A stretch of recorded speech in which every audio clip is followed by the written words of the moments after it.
Merci, frère Baxter. Bonsoir, les amis. Je suis très heureux d'être ici ce soir. Et je suis désolé que nous devions rester debout. Tout le monde est dans la rue.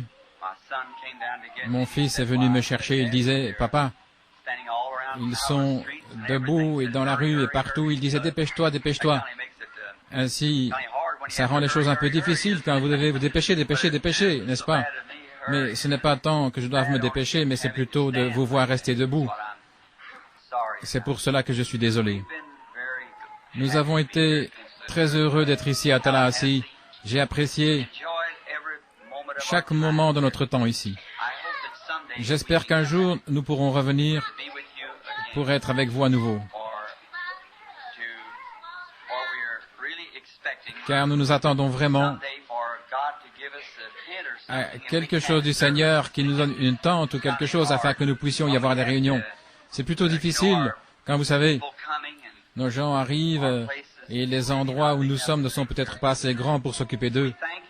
Nous vous remercions pour tout ce que vous avez fait. Nous vous remercions pour tous les prédicateurs, pour ce qu'ils ont fait, la coopération des pasteurs, assister aux réunions, travailler durement. Des hommes comme ça qui croient dans ces grands principes de Dieu, ceux qu'ils vous ont enseignés comme étant la vérité, Dieu est venu confirmer que c'est la vérité. Ainsi, vous devez croire cela. Ce sont des hommes de Dieu. Ainsi, j'ai confiance que chacun de vous, les frères qui avez aidé dans ces réunions, que vos propres réunions grandiront toujours tout le temps. Et pour vous, les gens d'ici, que Dieu vous bénisse richement. Il y a beaucoup de choses qui ont été accomplies dans ces réunions, et je n'ai encore rien dit jusque maintenant, j'ai simplement laissé passer ça. Mais vous allez découvrir quand je serai parti, vous les pasteurs, souvenez-vous de ça, après mon départ, vous verrez que beaucoup de choses ont été accomplies dont les gens ne savent encore rien. Mais vous allez voir que des femmes et des hommes vont venir vers vous. « Oh, mon problème d'estomac est parti, mon arthrite m'a quitté. » Maintenant, pasteur, écrivez ça et voyez si ce n'est pas vrai. Vous allez remarquer qu'ils vont dire cela. Ainsi, nous vous remercions. Mon manager vient de me dire qu'ils avaient pris une offrande d'amour pour moi. J'apprécie cela. Je n'ai pas réellement mérité une offrande d'amour, les amis. Mais je l'apprécie parce que je vais vraiment essayer de rassembler de l'argent maintenant pour aller en Afrique et à d'autres endroits. Voilà ce que je vais faire avec cela. C'est pour m'envoyer en Afrique vers des milliers et des millions de gens qui sont là, ignorants et dans les ténèbres. Je sais que ça ira au bon endroit, je vous le promets. Chaque penny sera utilisé pour la cause de Jésus-Christ. Peut-être je devrais payer quelques notes pour la nourriture ou ces choses à la maison, mes factures d'épicerie. Mais en dehors de ça, chaque cent ira directement pour les missions étrangères. Alors j'irai moi-même pour être sûr que cela aille bien là et utilisé pour cela. Que le Seigneur vous bénisse, c'est ma prière. Et je vais donner à un frère, je crois que c'est cette sœur ou quelqu'un m'avait dit aujourd'hui que c'était un groupe de la sainteté pentecôtiste. Qui est le pasteur de cette sainteté pentecôtiste? Vous êtes le pasteur? Vous savez, le frère prédicateur? Et c'est exact.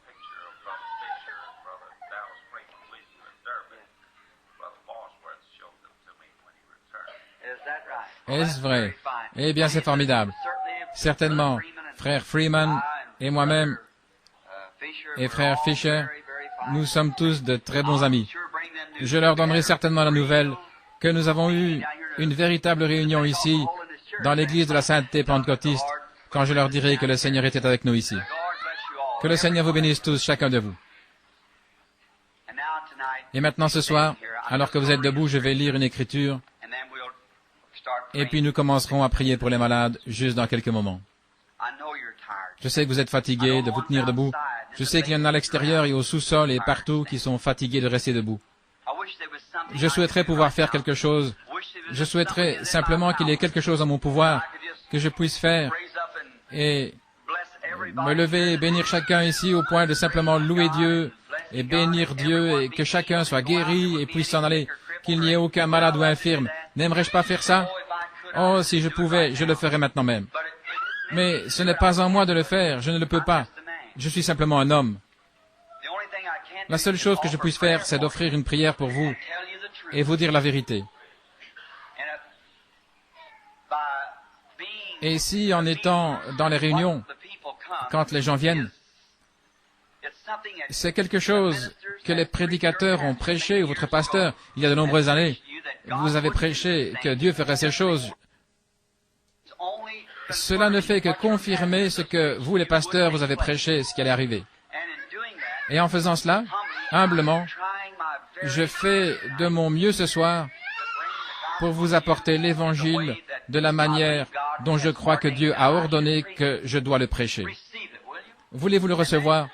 Et alors croyez simplement exactement que c'est la vérité. Maintenant, pour vous à l'extérieur et au sous-sol, et vous qui n'êtes pas capable en ce temps-ci de voir le Seigneur Jésus-Christ, qui, par ses souffrances et sa mort au calvaire, a acquis la guérison pour chaque mortel au monde. Chaque personne qui existera jamais au monde. Jésus a déjà payé le prix, et aux yeux de Dieu, vous êtes déjà guéris. Il n'y a aucune maladie aux yeux de Dieu. Vous êtes déjà guéris.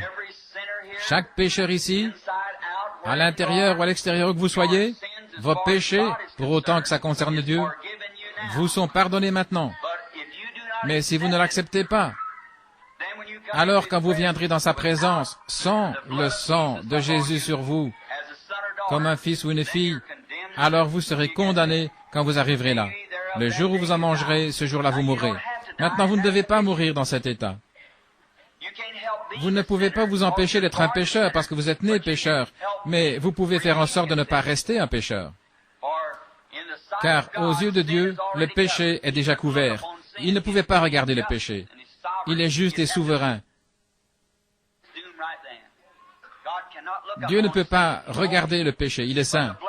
Mais le sang de Jésus se tient comme un pare-choc sur une voiture. Chaque fois que vous péchez, le pare-choc Jésus-Christ vous attrape à votre péché avant qu'il n'atteigne Dieu. N'avez-vous pas honte de la manière dont vous l'avez traité? Je me souviens un jour quand j'étais là et je voyais ce qu'il a fait pour moi. Je me suis traîné humblement vers lui. Et là, mon nom était sur un livre. Oh, tout ce qui était écrit là. J'ai dit, Seigneur, veux-tu me pardonner? Et à ce que j'ai pu voir, il a pris sa main, il a plongé dans son côté, il a dit oui. Et il a écrit en travers ce livre, pardonnez. Il a refermé et il l'a envoyé dans la mer de l'oubli. Et je suis heureux depuis ce moment-là.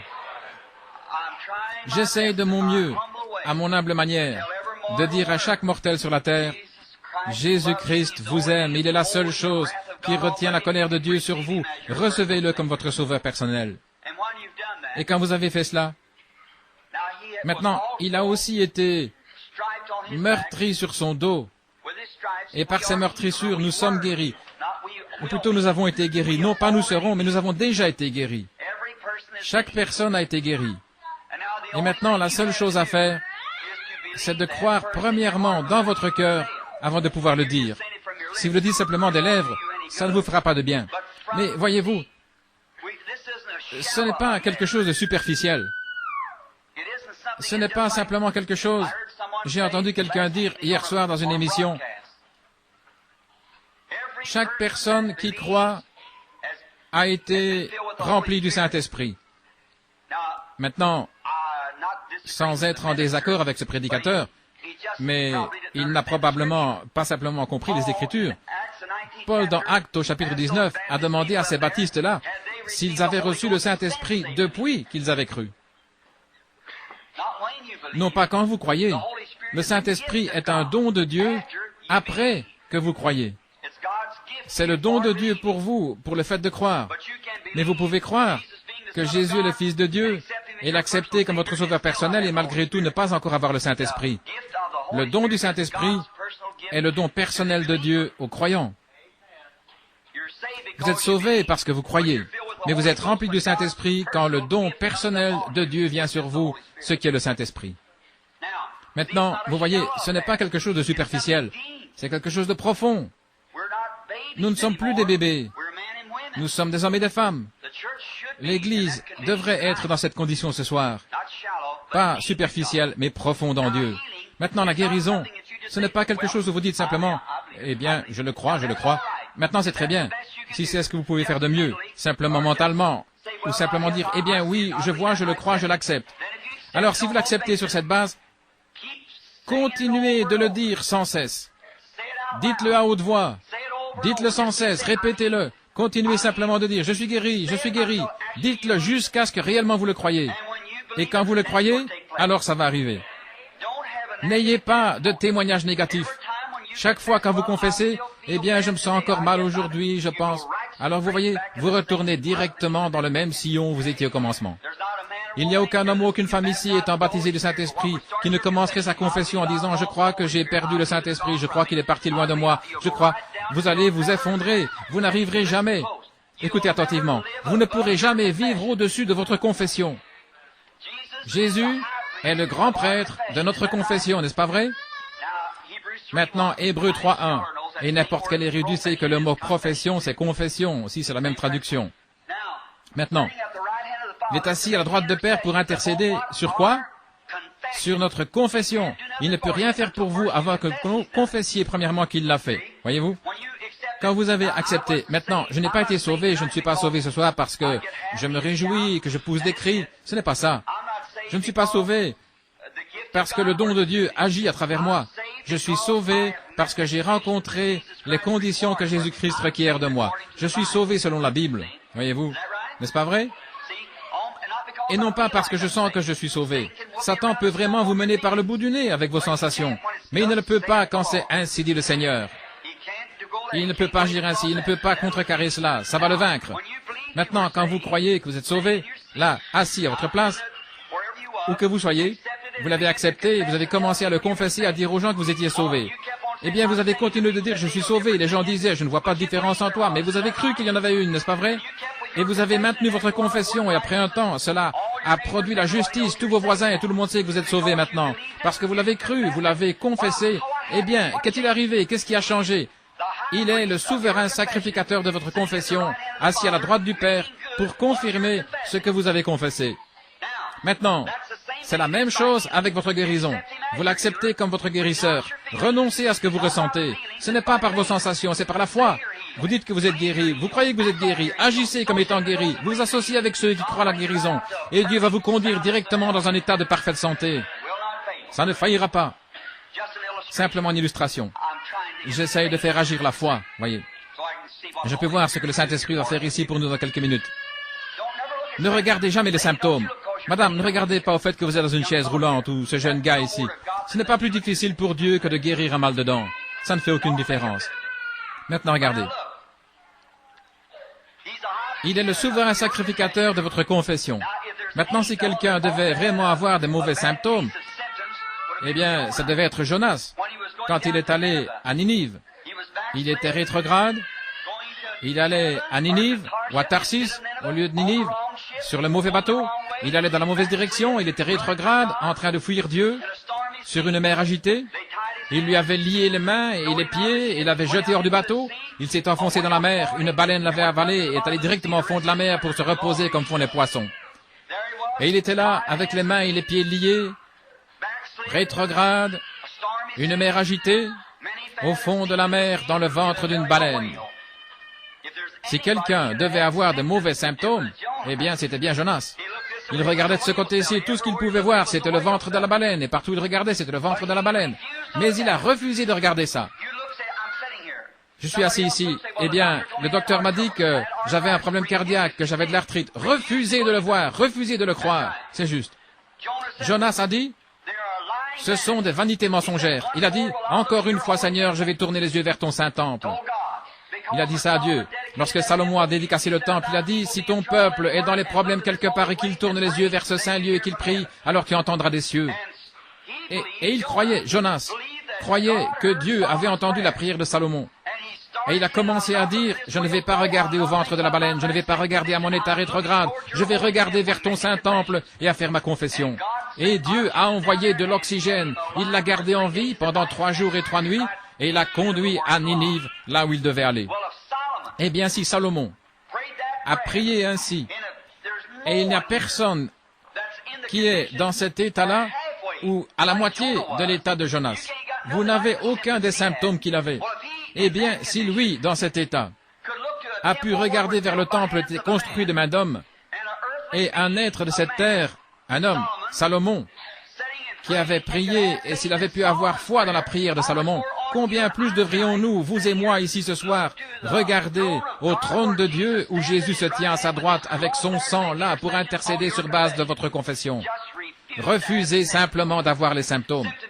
Les symptômes, c'est quelque chose comme demain, quand vous rentrez à la maison, là où vous êtes, l'agent des postes va venir vers vous en disant, « Vous êtes bien, Madame Doe? Oui, j'ai un cadeau pour vous. » Très bien, qu'est-ce que c'est? Et il vous tend un panier ou une boîte.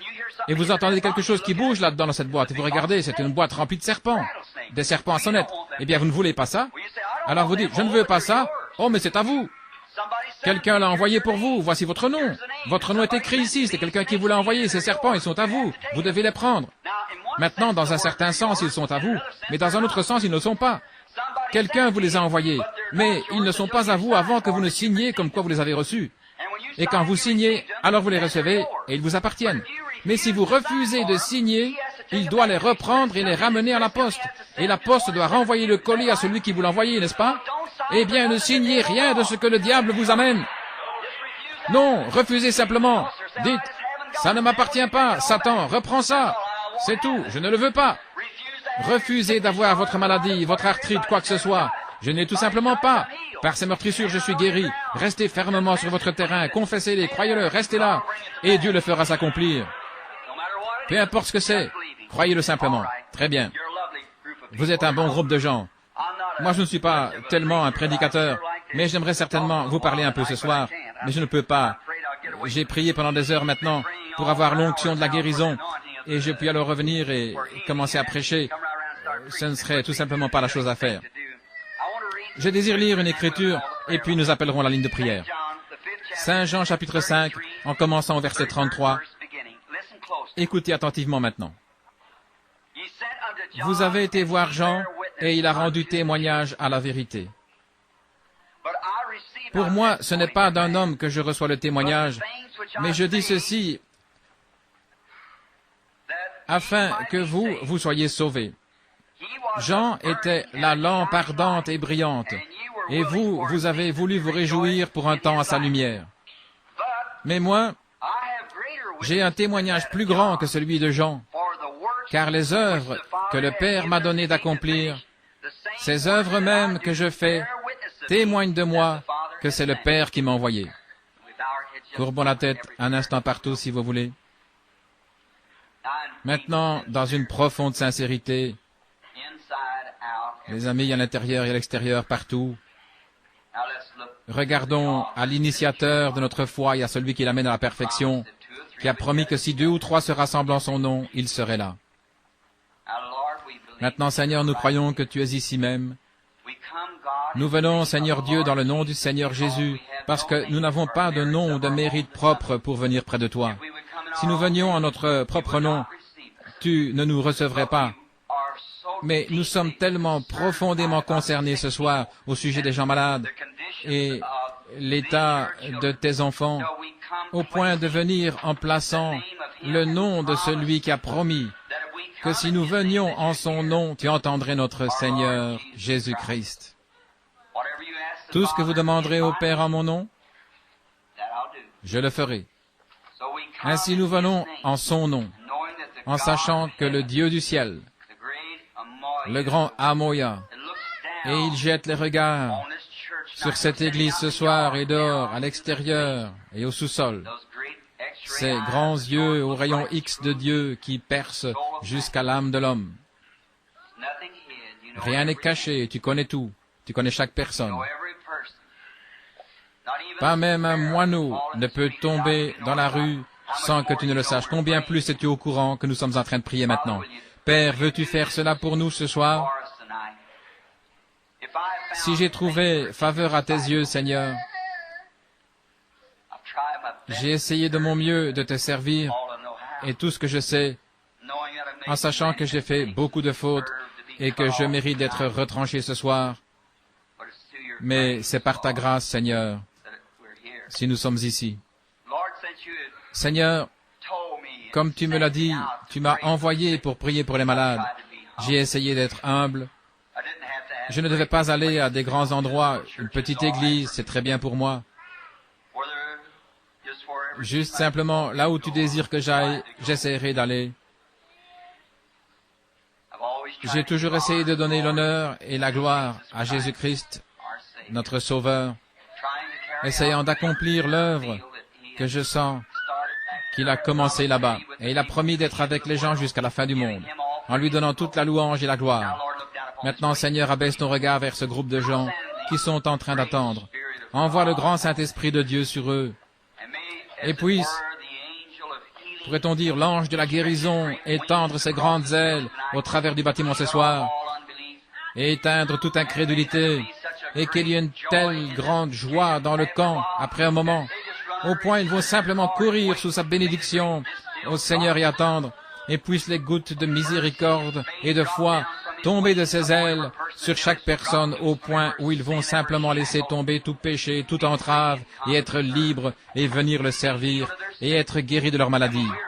Et quand nous rentrerons à nos demeures respectives ce soir, ô Dieu bénis chacun, puissions-nous dire comme ceux d'Emmaüs, nos cœurs ne brûlaient-ils pas en nous à cause de sa présence. Oh Dieu, bénis cette petite église, bénis chaque église qui coopère, et un jour, Seigneur, accorde, si c'est ta volonté, que nous puissions revenir dans cette aimable cité pour avoir un réveil à l'ancienne mode, de nombreuses semaines, et que beaucoup de choses s'accomplissent, car nous le demandons au nom de Jésus. Amen. Merci. Et maintenant, commençons ce soir. Ils ont donné de nouvelles cartes de prière à un tout nouveau groupe. Et commençons avec la lettre M. Et maintenant, nous ne pouvons pas voir trop de personnes en même temps. Combien de personnes pourraient se tenir debout ici? Très bien. OK. Les pasteurs et frères Baxter ont suggéré que nous appelions simplement 3 personnes à la fois parce que nous pouvons avoir à rester debout. Très bien, c'est simplement parfait. Nous allons commencer avec le premier. Qui a la carte M1? Où est-il? M1. La carte de prière M1.